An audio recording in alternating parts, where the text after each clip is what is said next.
Abre sua Bíblia comigo em Êxodo, capítulo 33.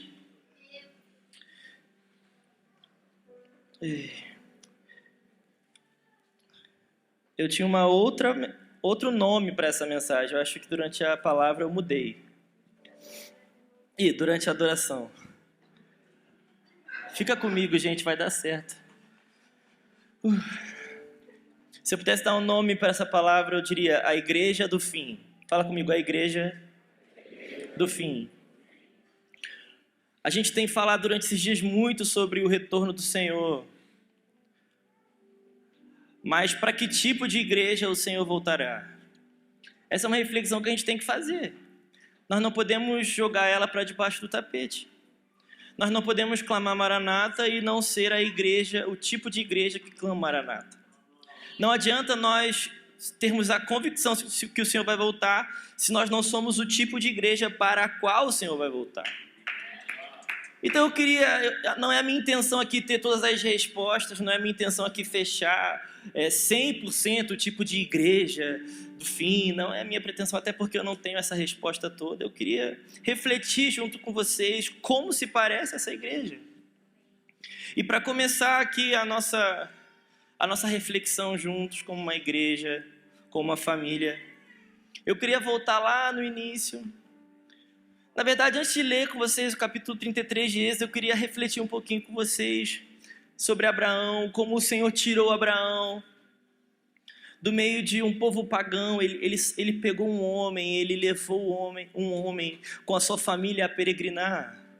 Então aquele homem ele começou a caminhar, não porque ele queria algo melhor apenas, ou porque ele queria uma casa melhor, ou porque ele queria um carro, porque ele queria ser abençoado, mas porque ele ouviu alguém.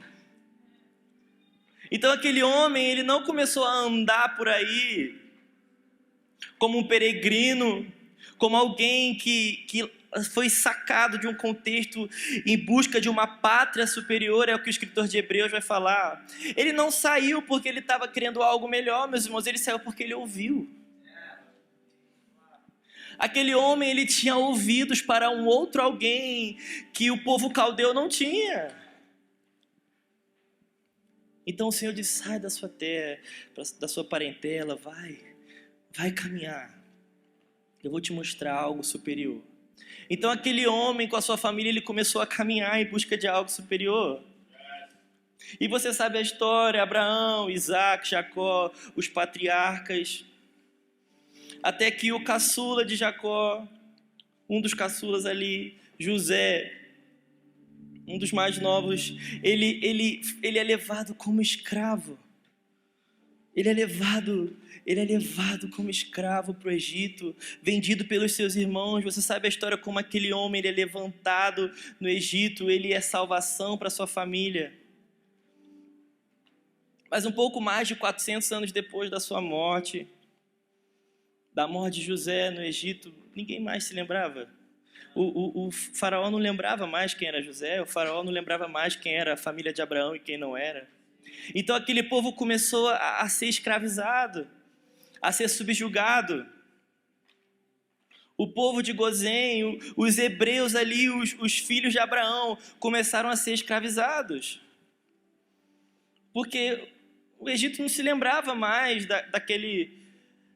daquela palavra, daquele homem de José, que foi usado tremendamente pelo Senhor para salvar não apenas o Egito, mas todo aquele ao redor. Vocês estão aqui comigo, gente? Então, no meio desse contexto de escravidão, no meio desse contexto de desilusão, Deus levanta um homem chamado Moisés. E aquele homem chamado Moisés, ele lidera um povo em direção a uma outra terra. Ao mesmo lugar. É a mesma voz. É o mesmo Deus. É a mesma promessa. Então um Deus que chama um homem para andar, continuava chamando um povo para andar. Aquele mesmo Deus que virou, ei Abraão, sai aí desse meio aí, vai para algo superior. Ele vê Moisés e fala assim, ei Moisés, eu ainda vejo o meu povo, será que vocês podem continuar indo a um lugar superior? Então aquele povo, junto com Moisés, vocês sabem das pragas, né? Vocês sabem da Páscoa que foi instaurada ali. Aquele povo sai com grande poder do Senhor. Nós temos Javé liderando aquele povo a um lugar superior. E no meio dessa peregrinação, nós temos Sinai, nós temos encontros, nós temos muitos sinais do Senhor, até que nós nos deparamos com o Êxodo capítulo 33. Eu quero te lembrar que aqui o contexto não é muito legal. Um capítulo antes é o capítulo Êxodo 32, é o capítulo onde o povo faz um bezerro de ouro, onde um povo presta idolatria a uma outra coisa que não é o Senhor. E é muito triste porque Êxodo 18, 17, 18, 19, Deus está chamando um povo para se encontrar com Ele. Vocês sabem da história. Aquele povo fala assim: não, Moisés, sobe você. Não, sobe você. Vai você, ouve o Senhor. E Moisés foi ouvir o Senhor. Porque toda uma promessa é para homens que ouvem o Senhor. Então aquele Deus que chamou Abraão, chamou Moisés, e Moisés continuava querendo ser chamado. Então aquele homem sobe Sinai, e ele gosta do que vê, que ele fica ali no relacionamento com o Senhor. No meio disso tudo há um povo inquieto. Há um povo inquieto, que ficarão, Moisés sumiu, cara. Será que ele morreu? Faz o seguinte, Arão, faz Elohim para nós. E aí amanhã a gente faz uma festa a Adonai. Isso é Êxodo capítulo 32. E ali há uma festa para um Adonai que não é Adonai. Ali uma festa para Elohim que não é o Elohim. Vocês estão aqui comigo? Aqui uma festa para um Deus que não é o Deus de Abraão, Isaac e Jacó. Porque para nós adorarmos o Deus de Abraão, Isaac e Jacó, nós precisamos ouvir o mesmo Deus que Abraão ouviu, que Isaac ouviu e que Jacó ouviu. Vocês estão aqui comigo, gente? Então o povo está ali, crente que está fazendo um culto de avivamento, mas eles estavam fazendo idolatria. Não por más intenções, mas por ignorância. Porque um povo que não ouve, por mais bem intencionado que seja, cai em idolatria. E aquele povo caiu em idolatria. Porque eles não estavam adorando um Deus que eles ouviram, mas um Deus que um outro ouviu. Caíram em idolatria. Então o Senhor vira para Moisés e fala assim: Moisés, desce porque o teu povo se perdeu. E faz o seguinte, Moisés, o teu povo se perdeu. Eu estou pensando aqui, vamos começar de novo? Assim como eu peguei e saquei Abraão dos caldeus, eu vou te sacar desse povo, vou fazer de você um novo povo. E eu gosto muito que Moisés ele vira e fala assim: Deus, meu povo não, o seu povo. Não é o meu povo, Deus, é o seu povo. E Deus, o Senhor não vai acabar com esse povo porque o Senhor ama eles. O Senhor tirou eles do Egito. Deus não faz isso porque os povos que estão aqui, os povos que estão ao redor, eles sabem que o Senhor é poderoso e que o Senhor está guiando esse povo para algo superior. Essa é a parte polêmica de Êxodo 31, 32 ali, onde fala que Deus mudou de ideia. Eu não quero entrar nessa polêmica aqui. Eu quero entrar em Êxodo 33. Você abriu? Eu te dei uns 10 minutos para você abrir, né? Eu quero ler a partir do versículo 7 com você. Eu quero falar sobre 3 coisas da igreja do fim. Eu já vou dar spoiler, tá tudo bem? Primeira coisa que eu quero falar é a dependência da presença. Fala comigo, a dependência da presença. Nós somos dependentes da presença.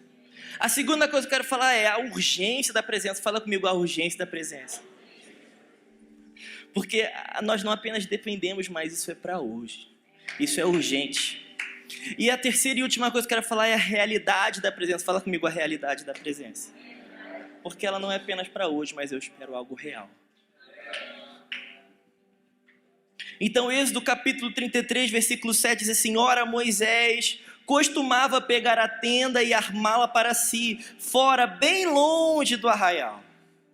O arraial aqui é o povo, não é verdade, gente? É o povo, um povo que se reúne ao redor do tabernáculo de Moisés, que se reúne ao redor da presença. Posteriormente, né? A partir do 20 até o 40, fala muito sobre o tabernáculo. Então Moisés ele costumava a ir para fora, bem longe do arraial, e armar uma tenda. Para quê? Vamos ler aqui, ó. Ele a chamava de tenda do encontro. Todo aquele que buscava o Senhor saía à tenda do encontro, que estava fora do arraial. Quando Moisés saía para a tenda fora, todo o povo se erguia, cada um em pé à porta da sua tenda, e seguiam-no com os olhos até ele entrar na tenda. Quando Moisés entrava na tenda, descia a coluna de nuvem e punha-se à porta da tenda, e o Senhor falava com Moisés. Todo o povo via a coluna de nuvem que se detinha à porta da tenda. Todo o povo se levantava e cada um à porta da sua tenda adorava o Senhor. O Senhor falava com Moisés face a face, como quem fala com o seu amigo. Depois Moisés voltava para o arraial, porém o moço Josué, seu auxiliar, filho de Nun, não se afastava da tenda. Isso aqui, meus irmãos, é um contexto um pouco depois de Êxodo 32, como eu falei. Nós vemos como aquela idolatria resultou num extermínio. Então no meio daquela ira, daquele juízo, nós vemos que o povo, ele aprendeu, nós precisamos encontrar. Aprendeu entre aspas. E nós temos aqui Moisés se encontrando no Senhor em uma tenda. Não a tenda. Ele não deu nomes que nós gostamos de dar a tendas. Ele deu, essa tenda é a tenda do encontro. Então havia ali a necessidade de um encontro. Havia ali a necessidade de se encontrar com o Senhor face a face, o que Moisés de fato fazia. Mas eu quero que você preste atenção comigo aqui agora, no diálogo de Moisés com o Senhor. Versículo 12 diz assim, ó: eis que me dizes para conduzir esse povo, mas não me dissestes quem enviarás comigo. Dissestes, eu conheço você pelo nome, e você alcançou favor diante de mim. Agora, se alcancei favor diante de ti, peço que me faças saber neste momento o teu caminho, para que eu te conheça e obtenha favor diante de ti. E lembra-te que esta nação é o teu povo. Deus respondeu, a minha presença irá com você e eu lhe darei descanso. Então Moisés disse, se a tua presença não for comigo, não nos faça sair desse lugar. Pois como se poderá saber que alcançamos favor diante de ti, eu e o teu povo? Será que não é o fato de andares conosco? De maneira que somos separados, eu e o teu povo, de todos os povos da terra. Meus irmãos, eu tenho sido muito marcado por Êxodo capítulo 33, porque nós temos o Moisés que subiu o Sinai. Nós temos o Moisés que viu trovões, nós temos o Moisés que viu a fumaça, nós temos o Moisés que viu os raios, nós temos o Moisés que se escondeu na hora, nós temos o Moisés que viu muita coisa. Nós temos o Moisés que teve a ousadia de falar com o Senhor, como um amigo. Senhor, você está falando isso, mas eu acho isso. Olha a ousadia desse homem. Nós temos o Moisés que arma a tenda bem longe do arraial para se encontrar o Senhor, e o Senhor visita aquele homem. Mas no meio dessa coisa tão legal que Moisés vive, ele vira e fala assim, Moisés, Deus, eu estou pensando aqui, a gente está andando um tempinho aqui já. Eu e o seu povo. Eu estou pensando aqui, Deus, se a tua presença não for com o teu povo, eu não vou mais. Se a tua presença não ir, não faz sentido eu caminhar. E é muito interessante aqui, porque parece meio contraditório. Como assim esse homem se encontrava com o Senhor? Por que ele está pedindo a presença do Senhor? Meus irmãos, há uma grande diferença entre você encontrar o Senhor e nós encontrarmos o Senhor. Há uma grande diferença quando eu encontro o Senhor e quando Deus nos encontra. Há uma grande diferença. Há uma grande diferença entre ter aqui, ó, vamos supor que temos 200 pessoas aqui, temos 200 pessoas que se encontram com o Senhor. Outra coisa é ter um Deus que se encontra com 200 pessoas. Então o que Moisés está pedindo aqui, meus irmãos, não é apenas para que todos armem tenda bem longe do arraial, mas é, Deus, será que o Senhor pode guiar esse povo? Vocês conseguem ver a diferença? Trazendo para os nossos dias, meus irmãos, não é apenas sobre você ler a sua Bíblia, você dizimar, você até orar antes de dormir, é sobre, será que Deus habita no meio do arraial? Será que nós temos tido comunhão com o poder? Será que nós temos vida no poder? Vocês estão me entendendo? Não é sobre se você está bem com Deus, é sobre nós estamos bem com Deus.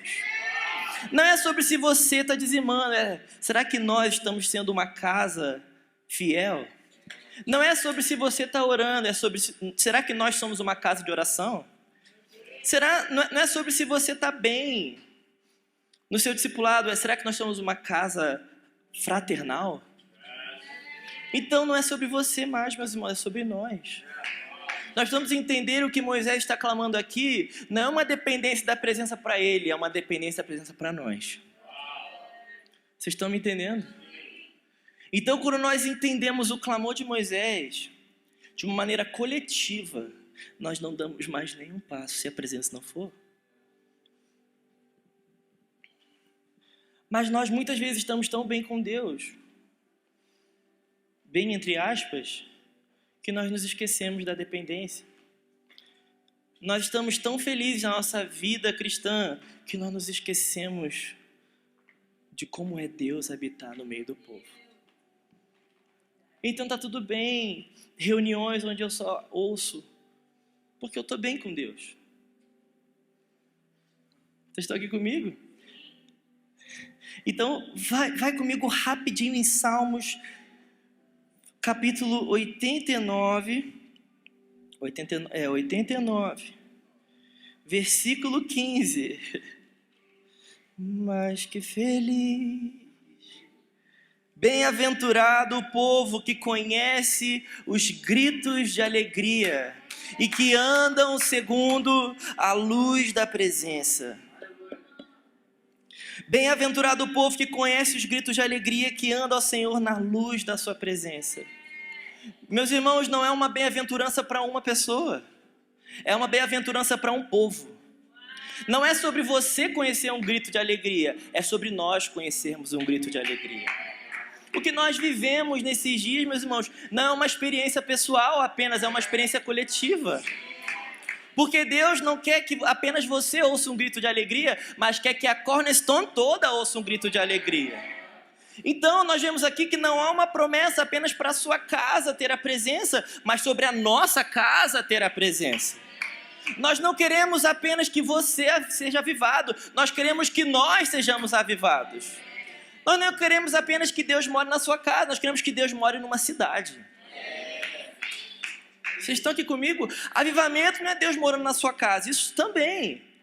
Mas avivamento mesmo é quando Deus se muda para uma cidade. Então não é mais sobre se você está lendo a Bíblia ou não, é sobre, será que nós somos um povo que está queimando no Senhor? Nós temos que nós temos que clamar um pouquinho mais pela dependência. O Ale falou ontem de uma frase de Dandu, que eu estava conversando com o Rafa, é a segunda, né, Rafa? Acho que é John Piper que fala também. John Piper ele fala, será que se o Espírito Santo fosse retirado da terra, quantos por cento pararia? Ele acredita que uns 90% não pararia. Será que se a presença do Senhor fosse tirada das igrejas do Brasil, se nós temos, sei lá, 100 mil igrejas, não sei, quantas mil parariam? Você já parou para pensar nisso? Vocês estão aqui comigo, gente? Mas a gente aprendeu a andar sem a presença. Não, eu entendi, Davi, eu sou um crente, eu estou lá com o Farley agora, uma igreja legal, uma igreja bíblica, o Farley prega muito, eu estou bem. E quando a gente vê, a gente fica mais 10, 20, 30 anos apenas vivendo bem. mas sem o clamor de Moisés. Deus, eu estou andando bem até agora. Já tem uns 30 capítulos que o Senhor me levantou. Eu estou bem. Mas Deus, eu estou pensando aqui, não é apenas sobre estar bem. Nós precisamos da sua presença.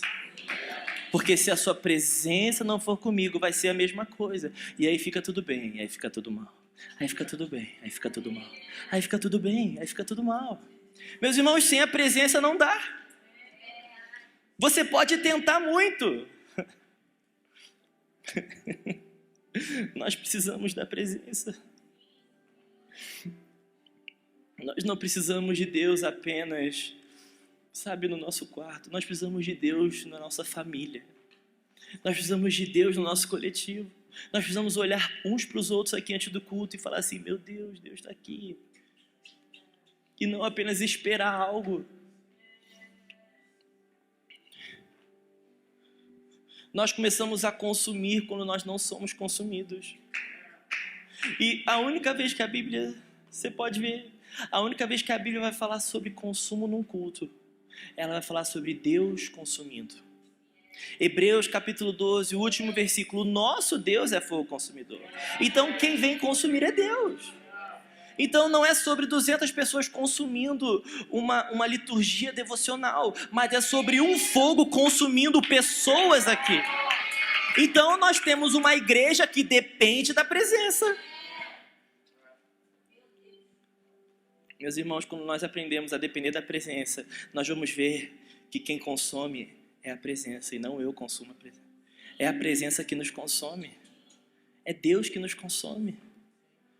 Romanos capítulo 12, no início ele fala sobre o culto racional. Qual que é o culto racional? Se apresente como sacrifício vivo e agradável a Deus. Então o culto racional não é um culto de 40 minutos de adoração e 40 minutos de palavra. Mas o culto racional é quando você entra aqui e fala assim, Deus, eu estou aqui, será que o Senhor pode me queimar novamente? Eu entendo, com a minha razão eu me entrego ao Senhor. E aí você vira para o seu irmão, será que você pode com a sua razão entregar também? Então nós começamos a nos entregar. E nós colocamos o fogo de Deus no centro. Aí nós temos uma igreja que depende da presença. Não depende mais de um bom vocal, uma boa banda. Isso tudo é muito legal, um bom baterista. Isso tudo é muito legal, gente. Mas entre isso e a presença, nós ficamos com a presença. Entre um culto bonitinho e a presença, nós ficamos com a presença.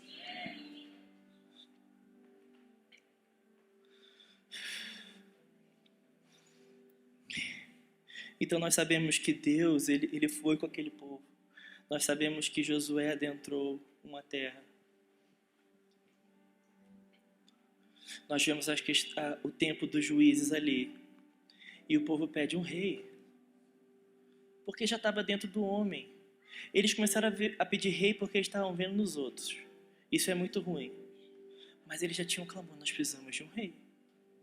Nós chegamos em um lugar. Então eu preciso de um rei nesse lugar. Só que a Bíblia é muito clara ao dizer que Deus seria o rei daquele lugar. Então eles começam a pedir. Eles começam a pedir para os sacerdotes. Nós precisamos de um rei, nós precisamos de um rei. Aí temos o tempo de Eli, nós precisamos de um rei, nós precisamos de um rei. Então Saul é levantado como rei. E Saul, ele até começa legalzinho. Mas ele começa a fazer tudo... Ele é tão rei que ele esquece que Deus é rei.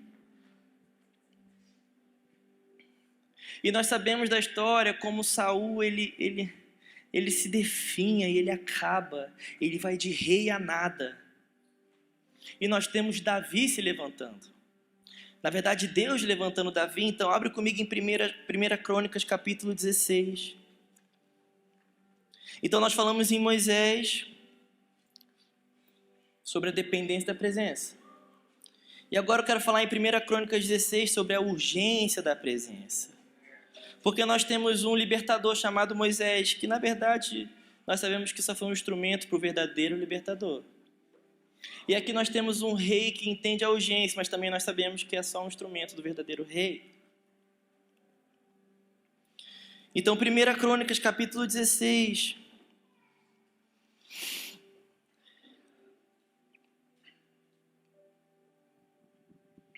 Eu quero ler ler comigo a partir do versículo 8. Isso aqui é um hino de ação de graças. Porque o que está acontecendo aqui? Deixa eu te contextualizar. Davi, ele assume o reinado de Israel. Um reinado que tinha muita coisa para fazer. Não foi uma transição legal. O rei morreu, cara. Teve briga. Não estava nada bem naquela nação. As coisas estavam bagunçadas. Tinha muita coisa para arrumar. Tinha muita coisa para fazer. Mas a primeira coisa que Davi faz é fazer uma reunião para arrumar o staff. Foi isso? A primeira coisa que Davi faz foi: vamos fazer uma reunião com louvor para ver quem está em pecado. Foi isso? Primeira coisa que Davi faz foi: vamos fazer uma reunião de presbitério aqui e vamos decidir a próxima conferência. Foi isso? Não, Davi, ele assume, ele fala assim: gente, eu tenho uma pergunta, onde está a arca? Vocês me querem como rei? Então nós precisamos da presença. Vocês querem ser liderados a algum lugar? Então aonde está a presença? Aonde está a presença? E nós temos vindo de Obed-Edom, a arca é resgatada, ela é levada para Jerusalém, e nós temos a arca colocada no seu lugar, que é de direito. A mesma arca de Moisés, a mesma arca que Moisés ouviu.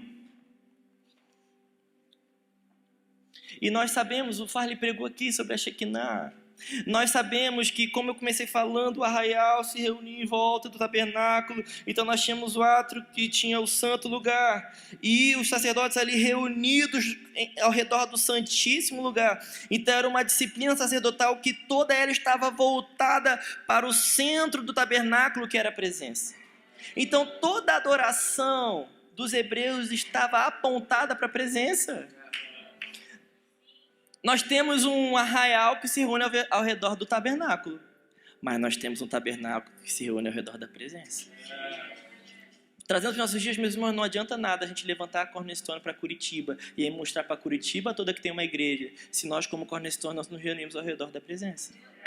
Então, uma cidade se reúne ao redor do templo, e o templo se reúne ao redor da presença. Não adianta nós falarmos da presença para Curitiba se nós não nos reunimos ao redor da presença. Tá tudo bem Curitiba ouvir só sobre um templo, mas o templo precisa ouvir sobre uma presença. Então, aquele rei chamado Davi, primeira coisa que ele faz, nós precisamos da presença. Eu imagino que aquele homem, ele tinha o mesmo senso pela presença, a mesma fome que Moisés. Muitas vezes nós lemos o Velho Testamento, nós queremos ser como Moisés, nós queremos ser como Davi, nós queremos ser como Elias, nós queremos ser como Samuel, nós queremos ser como Eliseu, nós queremos ser como Neemias, mas ninguém quer o que eles querem. Fica difícil. Você nunca vai ser Davi se você tem sentimentos de Saul. Você nunca vai ser Davi se você quer o que Saul quer. Você nunca vai ser Zadok se você tem sentimentos de Eli. Vocês estão me entendendo? Tá legal, gente? Vocês estão quietinhos porque vocês estão prestando atenção. Tá bom, então. Pergunta pro irmão, tá todo assim, você tá prestando atenção? Pergunta pro outro assim, você vai me dar um livro de presente? Viu, Falha? Tô fazendo propaganda da lojinha. Então, meus irmãos, nós tínhamos um profeta Moisés que tinha dependência da presença. Eu não vou liderar sem a presença.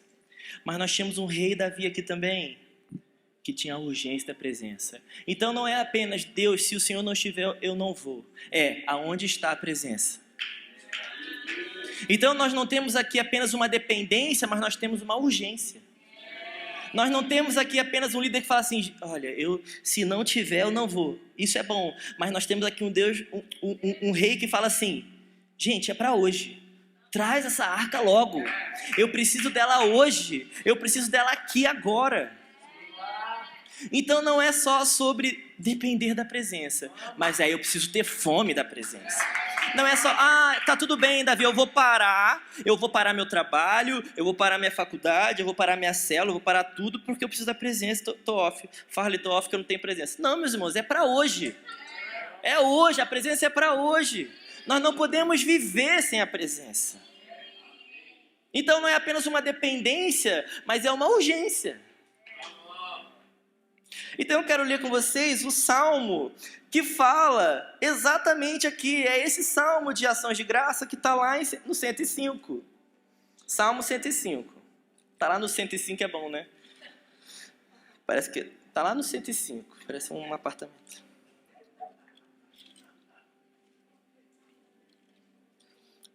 Gente, deixa eu falando um pouquinho sobre a presença do Senhor.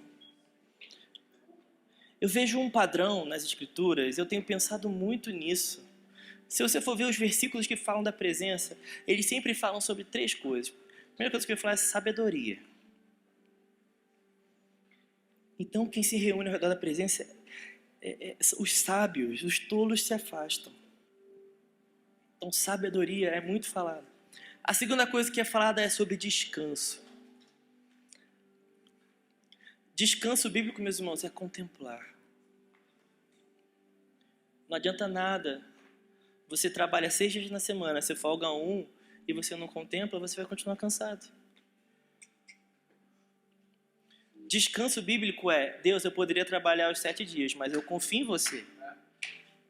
Então, enquanto eu descanso, o Senhor trabalha ao meu favor. Então, nós confiamos. Descanso bíblico é confiança. Descanso bíblico é contemplação.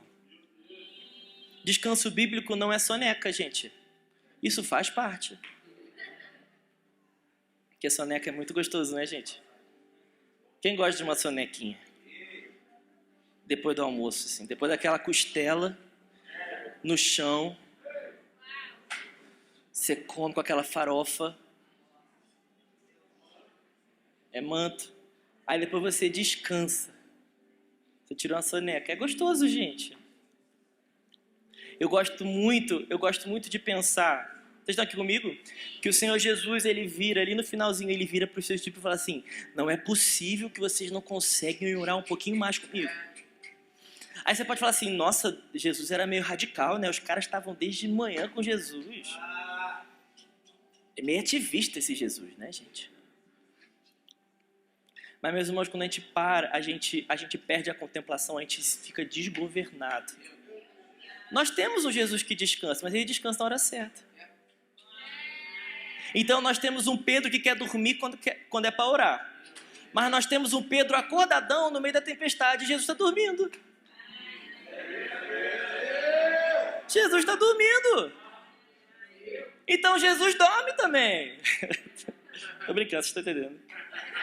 Mas na hora que é para dormir, pô. Aí você quer... Cansaço, gente, é desgoverno, porque parou de olhar. Então você não é como Jesus, eu só faço o que vejo meu pai fazer. Não, você faz o que você quer fazer. Por quê? Porque não é dependente da presença. A dependência não é tão urgente assim. Amanhã eu procuro. Amanhã eu entendo.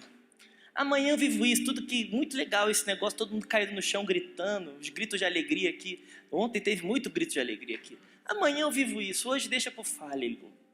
Amanhã eu vivo isso. Não, meus irmãos, a dependência é para hoje. A urgência é agora. Vocês estão aqui comigo? Então vamos... Salmos capítulo 105. É a mesma coisa. É o que 1 Crônicas 16. É o canto do povo que foi restaurado. Eu mandei abrir e não li, né?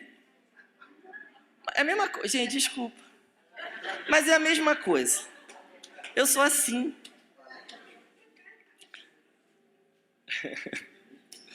Vamos ler a partir do versículo 1, então, que é a mesma coisa, tá, gente? Deem graças ao Senhor, invoquem o seu nome. Tornem conhecidos entre os povos os teus feitos. Cantem a Deus, cantem louvores a Ele. Falem de todas as suas maravilhas. Gloriem-se no seu santo nome. Alegre-se, olha só, o coração dos que buscam o Senhor. Busque o Senhor e o seu poder. Presta atenção aqui agora. Busquem continuamente a sua presença. Lembrem-se das maravilhas que Ele fez, dos seus prodígios e dos juízos de seus lábios. Vocês, descendentes de Abraão, seu servo, vocês, filhos de Jacó, seus escolhidos. Vai comigo lá no versículo 43. Ele conduziu o seu povo com alegria e com júbilo os seus escolhidos. Então, quando nós não somos conduzidos pela presença, nós deixamos a sabedoria de lado. Nós deixamos a alegria de lado. E nós deixamos outra coisa de lado. E o descanso de lado. Então, nós caímos em tolices, que é ao contrário de sabedoria. Ou na NVI, burrice. Gente, tem gente que faz burrice, não é porque falta QI, é porque não tem presença. Olha Saul, gente. Saul foi escolhido porque era bom, mas a senhora falou assim, não é possível que ele fez isso, gente. É muita tolice para um homem só. Então nós não caímos, não descansamos, então estamos exaustos, a exaustão desse século. Então nós nos amoldamos a esse século. E uma outra coisa, murmuração.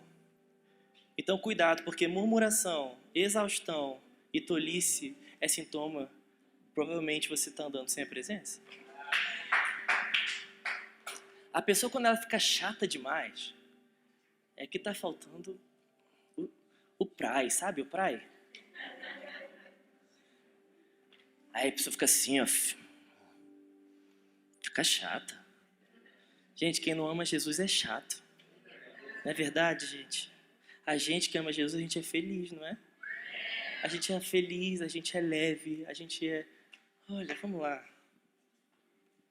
Estão entendendo, gente? Então, o Senhor está nos conduzindo com alegria. E com júbilo, com gritos. Meus irmãos, eu não estou falando aqui sobre histeria. Eu estou falando sobre liberdade.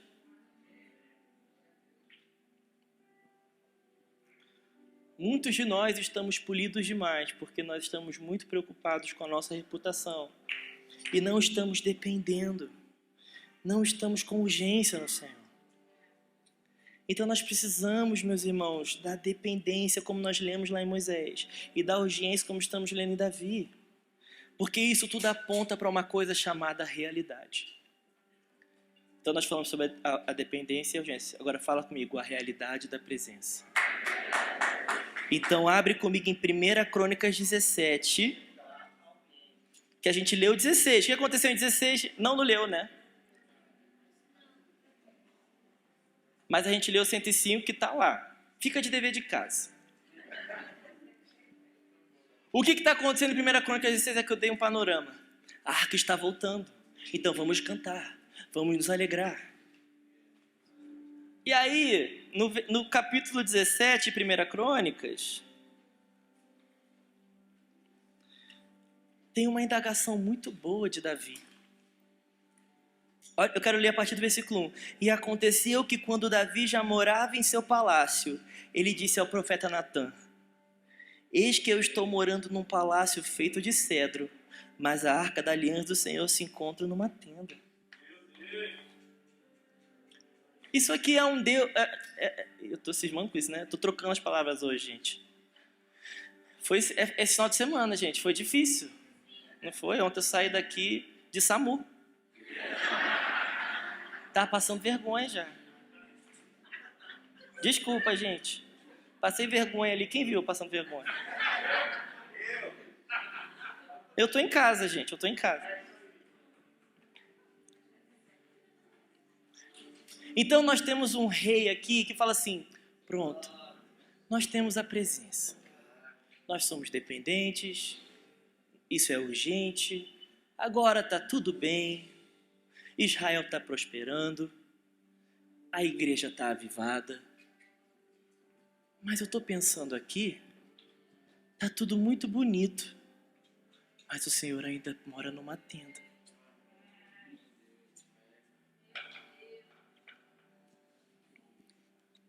Aí Natan fala assim para Davi, versículo 2: faça tudo o que estiver em seu coração, porque Deus está com você. Porém, naquela mesma noite, a palavra de Deus veio a Natan, dizendo: vai, diga a Davi, meu servo, assim diz o Senhor, não será você quem edificará um templo para a minha habitação.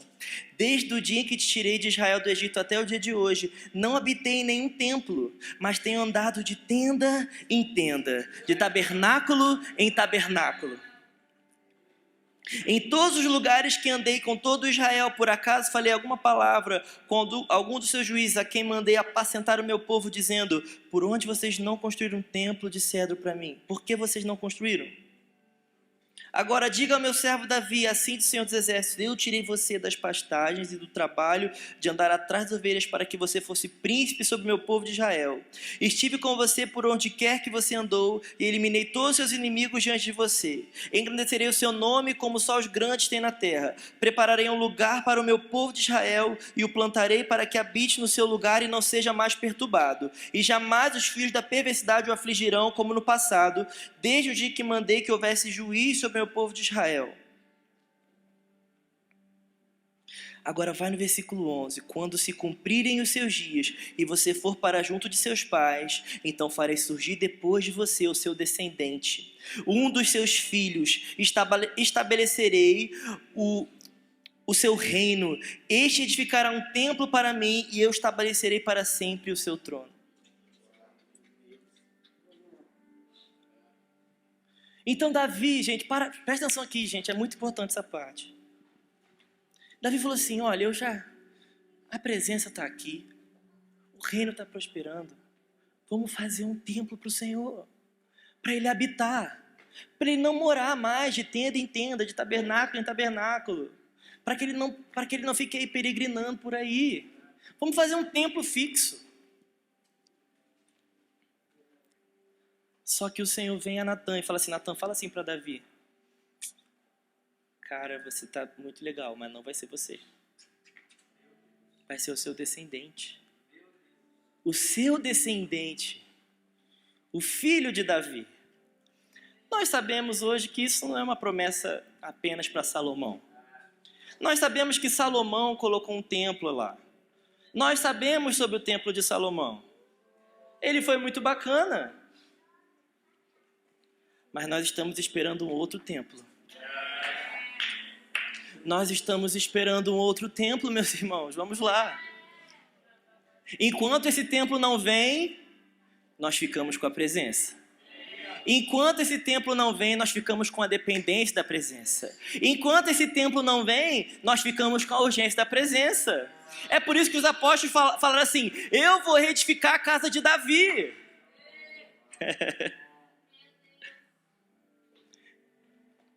Eu creio, meus irmãos, que Deus está levantando um povo davídico.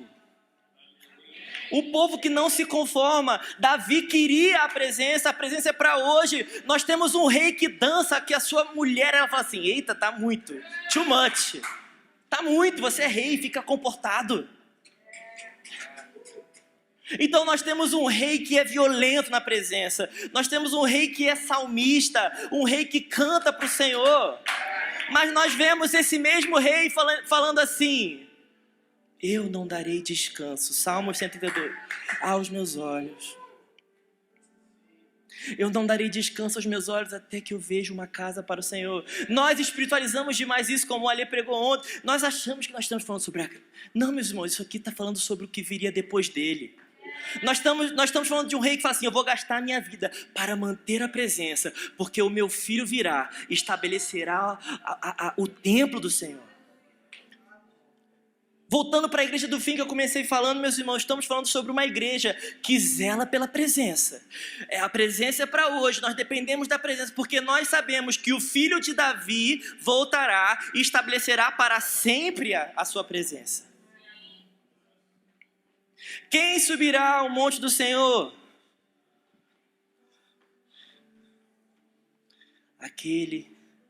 Aqueles de coração puro e as mãos limpas. Nós estamos falando de um rei aqui que até tinha um coração puro, mas não tinha mão limpa.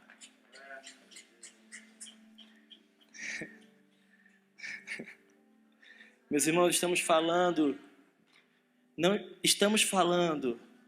não de Salomão aqui, mas do Rei dos Reis. O filho de Davi. O único capaz de estabelecer para sempre na terra um lugar de habitação do Senhor. Nós não estamos clamando Maranata porque nós queremos sentir algo mais forte, mas porque nós acreditamos num rei judeu, no Filho do Homem, que voltará e estabelecerá para sempre a casa do Senhor. E até lá, meus irmãos, nós vamos com a presença, nós mantemos a arca. Abre comigo aí em Salmos 68, eu estou indo para o final, meus irmãos. Hoje tem ceia ainda, nós vamos cear até que ele venha. Esse é o mandamento. Salmo 68, um salmo de Davi. Meus irmãos, eu gosto muito, porque quando Davi, ele implementa a tenda de Davi ali em Jerusalém, nós temos salmos escatológicos. A presença, ela não tira de nós o anseio por Jesus, ela imprime em nós. Se nós temos a presença e nós jogamos a segunda vinda para fora, então nós estamos usando a presença. Mas se nós recebemos a presença, nós vamos assim, Deus, isso aqui está muito bom. O Senhor é meu Deus, mas será que o Senhor pode restaurar todas as coisas? Será que o Senhor pode voltar para o seu povo? Então nós temos Davi clamando, Deus, obrigado porque o Senhor está prosperando o seu povo, mas nós cremos no dia que o Senhor virá e restaurará todas as coisas. Não é apenas uma prosperidade para um local. Avivamento é Deus tocando um local, mas Deus mudando para a terra é Deus mudando o mundo.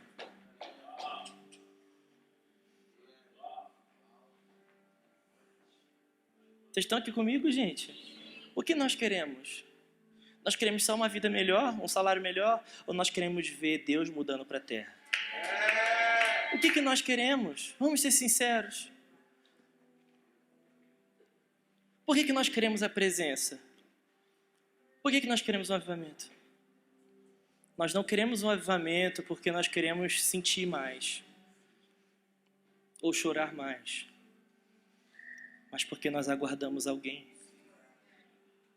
Avivamento é para quem aguarda alguém. Salmo 68, Deus se levanta. E quando Deus se levanta, os seus inimigos se dispersam. Os que odeiam fogem da sua presença. Então quem odeia o Senhor, gente, foge da presença. Como é que eles fogem da presença? Eu gosto muito disso. Como se dissipa a fumaça, assim os dispersa. Como a cera se derrete perto do fogo. Pensa comigo numa vela. Pensou aqui comigo? Feita de cera. Ela até pode ter uma luzinha aqui. Um foguinho. Mas quando ela chega perto, não é dessa lamparina não, gente. É do sol. Pensa no sol. Isso aqui é o sol. Não tem como. Essa luzinha aqui, ela é nada perto do sol.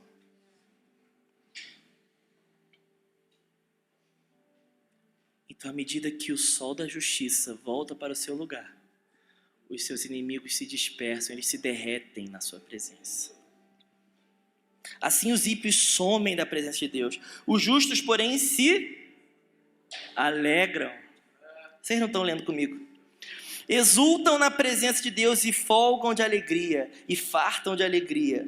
Cantem a Deus, cantem louvores ao seu nome, exaltem aquele que cavalga sobre as nuvens. Isso aqui é sobre a vinda do Senhor. Pai de órfãos, juiz de viúvas, é Deus em sua santa morada. Deus faz com que o solitário more em família. Liberta os cativos e lhe dá prosperidade. Só os rebeldes habitam em terra estéril.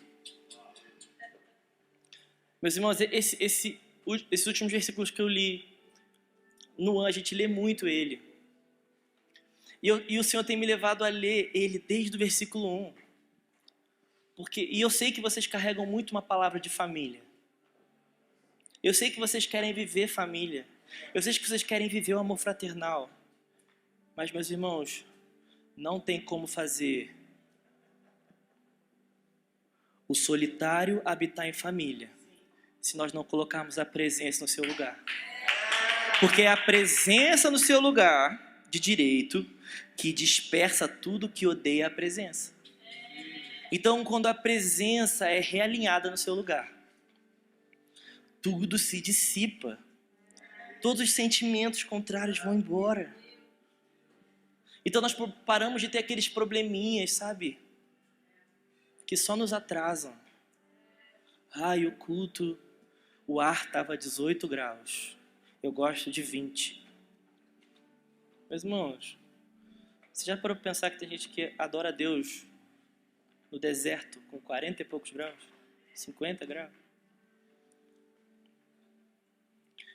Então nós temos muitas distrações porque nós não dissipamos elas com a presença. Um culto sem presença é um culto com muitas distrações.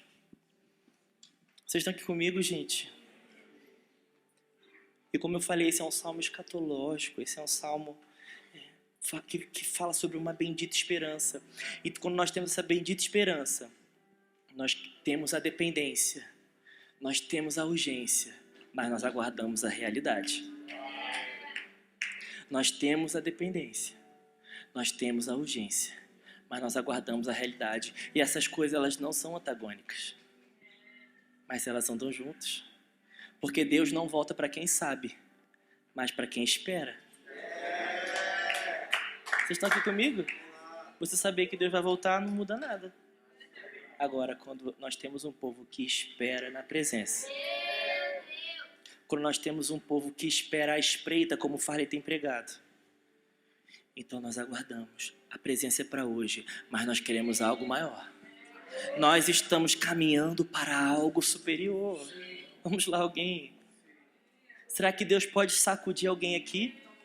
Eu não sei se você é dependente da presença, se você é urgente pela presença. Mas, meus irmãos, será que a presença pode te chacoalhar novamente? Será que a presença pode te realinhar para o prumo e apontar para o lugar que é devido ao Senhor? Se a nossa vida não aponta para a segunda vinda, ela aponta para o quê, gente? Ela aponta para nós mesmos. Se você não aguarda o rei voltar, você está vivendo para si. Uma espiritualidade egoísta, uma espiritualidade que não tem um fim no Senhor. Então eu queria... Vamos ler para a gente terminar Salmos 132. Eu já citei ele, né? Mas vamos ler para a gente terminar. E eu quero orar com vocês, para que nós possamos nos comprometer como família. A gente não precisa dar nada para o Senhor, Ele tem tudo. Vocês estão entendendo, né?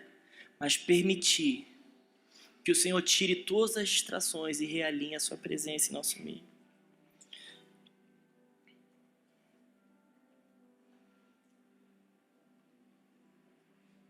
Lembra-te, Senhor, de Davi e de todas as suas provações.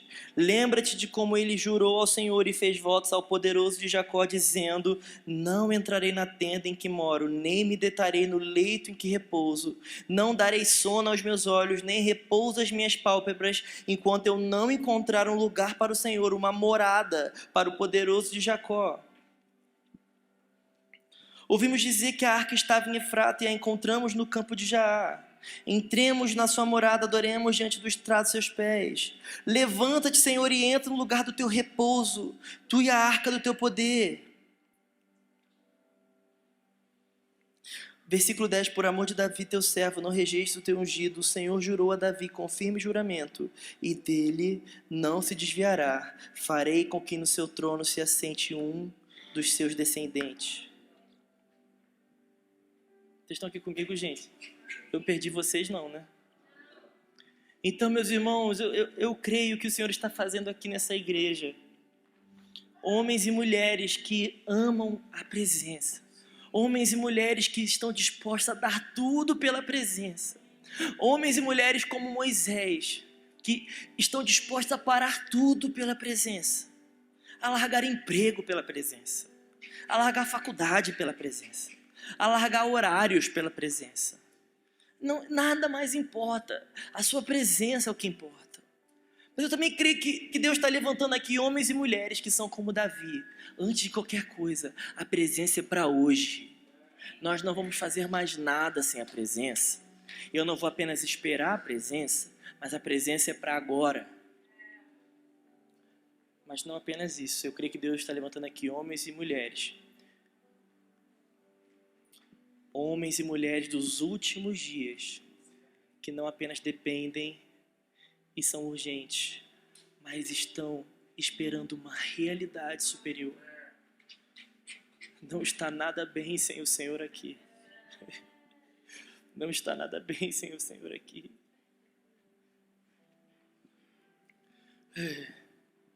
Eu queria que você fechasse seus olhos. Pode ficar sentado. Pode ficar no seu lugar. Eu queria que nós orássemos juntos com uma casa, para que o Senhor venha com a sua presença. Eu queria que você refletisse na sua vida agora, falasse assim, como está a sua vida na presença?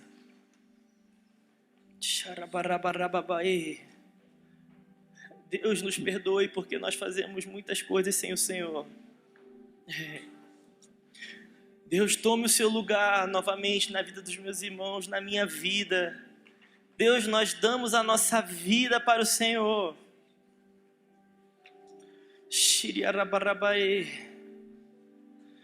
Vamos lá, meus irmãos, fale com as suas próprias palavras, coloque a sua fome para fora, deixa Deus realinhar. Permita que o Senhor arrume as suas expectativas no Senhor. Permita que o Senhor arrume as suas expectativas.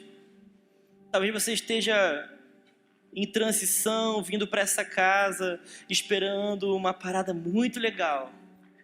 Mas, meus irmãos, a coisa mais legal que a gente pode fazer é ver o Senhor voltando.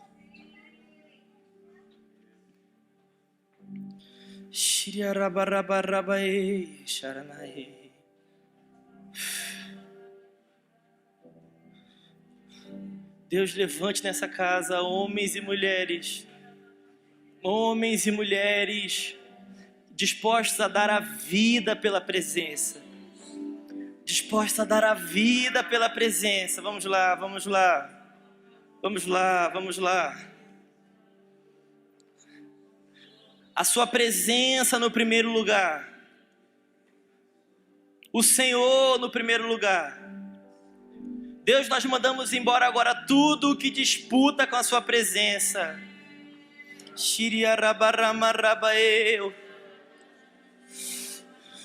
Tome o seu lugar. Tome o seu lugar aqui. Tome o seu lugar. Deus, tome o seu lugar na Cornerstone. Deus, não apenas em 5 ou 10, mas numa igreja. Tome o seu lugar nessa igreja. Toda mornidão vai embora. Toda expectativa no homem vai embora. Toda expectativa numa liturgia vai embora. Nós somos dependentes da sua presença. Vamos lá, vamos lá, vamos lá. Deus está tocando alguns aqui. Ou você assiste ou você é tocado. Ou você assiste ou você recebe. Daqui a pouco nós vamos ter a ceia. Eu quero te lembrar um princípio muito básico da ceia. 1 Coríntios capítulo 12, Paulo fala assim: O que eu recebi do Senhor, assim vos entreguei. Ei, uma igreja apostólica, meus irmãos, não é apenas uma igreja que ensina o que aprendeu, mas uma igreja que dá o que recebeu. Então, mais do que aprender, queira receber. Shiriarabarabaeu, anjos de Deus, nós amamos a presença. Vamos lá, vamos lá.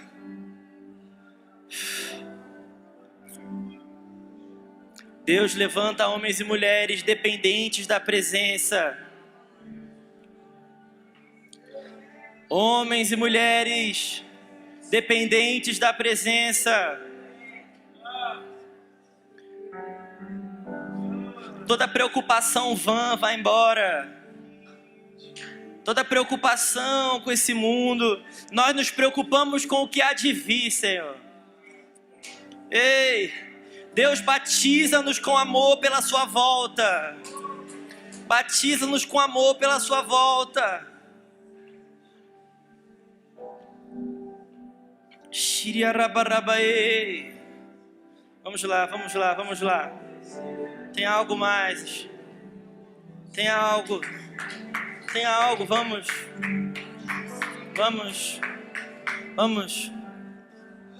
Shiriarabarabaê. Shiriarabarabaê. Shiriarabarabaê. Seja livre no Senhor. Seja livre no Senhor. Seja livre no Senhor. Onde o Espírito do Senhor está, ali a liberdade. Onde o Espírito do Senhor está, ali a liberdade.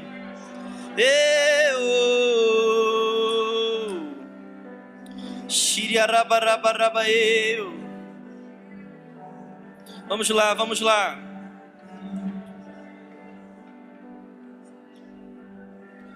Shiriarabarabaê. A palavra de Deus diz sobre uma mulher. Eu estou muito com esse versículo na cabeça. O Senhor Jesus estava andando em direção à casa de Jairo. Havia uma multidão perseguindo ele. O Senhor, ele tinha um caminho a percorrer. E ele tinha um destino a chegar. E uma multidão perseguia. Havia um cortejo perseguindo o Senhor. Mas uma mulher que estava sangrando, ela tocou a orla das vestes do Senhor. E a Bíblia diz que Jesus ele parou, ele falou assim, alguém me tocou. E aí os discípulos falaram assim, Deus, mas está todo mundo te acompanhando aqui. Você tem um caminho, você tem um destino. O seu povo está te acompanhando. Olha que bonito que eles estão. Mas Jesus falou assim, não, alguém me tocou. Alguém tirou virtude de mim. Então, meus irmãos, a igreja do fim não é apenas uma igreja que está no cortejo, mas é uma igreja que está tirando virtude. É uma igreja violenta. É uma igreja violenta, meus irmãos. Então, isso aqui não é um passo a passo para você chegar num lugar. Então se eu sou dependente, se eu sou urgente, eu vejo a realidade chegando. Não, meus irmãos, é preciso violência. É preciso violência.